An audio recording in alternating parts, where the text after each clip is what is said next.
Ana Karina de Carvalho está aqui conosco no estúdio. Boa tarde, Ana Karina. Boa tarde, Caroline. Boa tarde a todos. Vamos começar falando de um filme que eu confesso, um desenho que eu confesso que eu adorava quando eu era criança. Eu também. Esse desenho chama Pica-Pau, que foi criado em 1940 e hoje, até hoje tem 166 episódios. Sabe qual que é o público que mais assiste? O brasileiro. Então agora foi lançado um live motion, né? Que é um filme com atores e misturado também com animação, que seria como o Roger Rabbit, lembra? Sim. E a gente também tem uma estrela aí brasileira. Isso, Tayla Ayala. É, a Tayla Ayala, que já está há um tempo nos Estados Unidos aí, investindo em Hollywood, e conseguiu esse papel fantástico aí, embora a dublagem do filme não seja ela. Se ela fala inglês, isso daí fica à parte depois pra gente descobrir. A história é sobre Lance Waters, um vigarista que tem um plano de construir sua casa, para no meio da floresta, onde mora o Pica-Pau.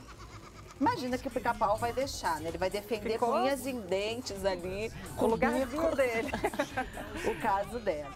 E aí tem milhões de atrapalhadas. Ele é um personagem, né? O Pica-Pau sarcástico, até um pouco mal, né? É, um pouquinho.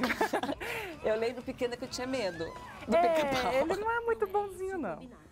Mas eu acho que por isso também que os adultos também gostam, né? Gostam bastante, porque fica aquela coisa também, não é totalmente infantil, né? Tem pitadas, assim, de humor negro. E esse filme tá muito bonito. A Tayla Ayala, numa entrevista, ela falou muito da dificuldade também, do desafio de você interpretar, imaginando que o Pica-Pau tá aqui, mas ele não tá, né? Porque não deve ser fácil, né? É igual o Roger Rabbit, que eu acho que foi o primeiro no cinema, se não me engano, que eles fizeram essa mistura com esses efeitos de colocar o desenho animado junto com os atores reais, né? Então vamos falar do próximo, Blade Runner. Olha, eu queria saber o quê? Tipo, meia hora. Só para falar disso. Só para falar do Blade Runner 2049. Eu tive na sessão de imprensa ontem e foi unânime. Eu olhei na crítica internacional também, 97% de aprovação por parte dos críticos. Nossa. E tem tudo. Você vai ter aí uma continuação que é uma obra-prima, dirigida pelo canadense Denis Villeneuve, que fez o Arrival, né, que é a Chegada, o Sicário e outros filmes.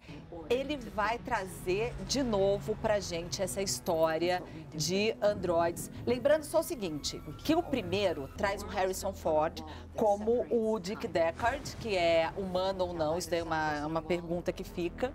E o que acontece no segundo? Vai ter uma continuação, para quem não viu o primeiro não tem problema, mas é bom voltar. É bom assistir um pouquinho. Aí você tem o quê? Um mundo. O primeiro é passado em 2019. Lembrando que foi feito em 1982 e é passado numa Los Angeles sombria, chuvosa, poluída em 2019. E agora acontece o quê? 30 anos depois. Por isso que chama 2049. Então a gente está à frente aí em 2 anos. A gente está em 2017, lá em 2049 e em 82, que vira um cult em 2019. É ambientado de novo em Los Angeles, numa cidade escura, chuvosa, mas também com detalhes técnicos fantásticos de sépia, assim, o ambiente onírico, o ambiente futurista. E o filme traz também a questão de ser humano, porque tudo que é um diálogo, é um filme extremamente filosófico, no sentido que vai trazer, você é humano no momento que você tem memórias. Então o replicante, que é o personagem do Ryan Gosling, que é o K, ele é humano ou não? No momento que ele tem memórias. Se ele tem memórias, ele pode ser humano. Embora a gente tenha memórias, os humanos, que são editadas a partir do nosso caos emocional. Então, esse princípio, que é um pouco complexo, por isso que eu queria até falar uma meia hora desse filme, ele é o mote de um filme futurista, de uma ficção científica. A figura, o Harrison Ford volta com tudo, mostrando o ator de calibre que ele é. Eu acho que fazia tempo que o Harrison Ford não tinha um papel tão importante, tão à altura dele no cinema. E o fato de ter mudado, assim, o diretor, mudou um pouquinho a linha do filme? Mudou, no que eu estava falando. Embora o Ridley Scott seja o produtor executivo do filme, o primeiro diretor, o roteirista está junto, trabalhou. Foi um trabalho mesmo com primor de continuidade que eu nunca tinha visto no cinema. Mas o Ridley Scott tinha uma outra pegada. Ele era mais assim, pro futuro, pra questão visual da ficção, da ação. O Denis Villeneuve, ele vai muito na interpretação, em diálogos, assim, digno de Poderoso Chefão. assim, é incrível a maneira que é trabalhada a questão filosófica dos personagens. Então, você tem replicantes, você tem humanos, não tem humano, mas é essa questão. Até que ponto você pode se tornar humano não sendo humano? Então, e o mundo nesse caos. E é um caos interior também. Vamos falar agora, eu sei que você queria falar muito sobre isso, mas vamos para o próximo, porque senão a gente não tem tempo. 150 miligramas.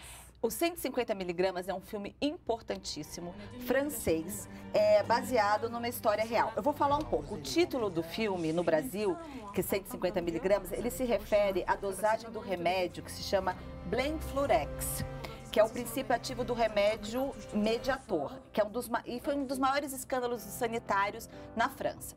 O que acontece? Uma médica, a Irene Franchon, que viveu na vida real, ela trabalha nesse hospital na área de pneumonias, de pneumologista. E ela descobre que o caso de mortes e de ações é por causa do remédio. E ela começa solitariamente uma investigação, a gente está vendo ela. Então, é um filme como se fosse de jornalismo investigativo, de uma investigação a partir dessa médica. Então, é um fato real. Lembrando que nesse filme, a atriz que faz é uma dinamarquesa. Então, eles mudam um pouco a história só nesse sentido. Então, a médica, por conta do sotaque da dinamarquesa, fica sendo dinamarquesa. Mas, na vida real, foi uma francesa. Vamos rapidinho falar de Churchill. Churchill é o filme sobre 96 horas antes do dia D na Primeira Guerra Mundial. Winston Churchill foi o principal articulador da vitória, né, contra os nazistas. Ele é primeiro-ministro inglês. Famoso, Carol, por fumar sempre seu charuto, pelo seu ar excêntrico e muito perfeccionista. E nesse filme a gente vai ver os bastidores dessa ação que levou aí a gente combater os nazistas. A gente está aqui, né? Então, muito obrigada, Ana Karina. Semana que vem a gente está de volta. Com mais filmes e mais dicas.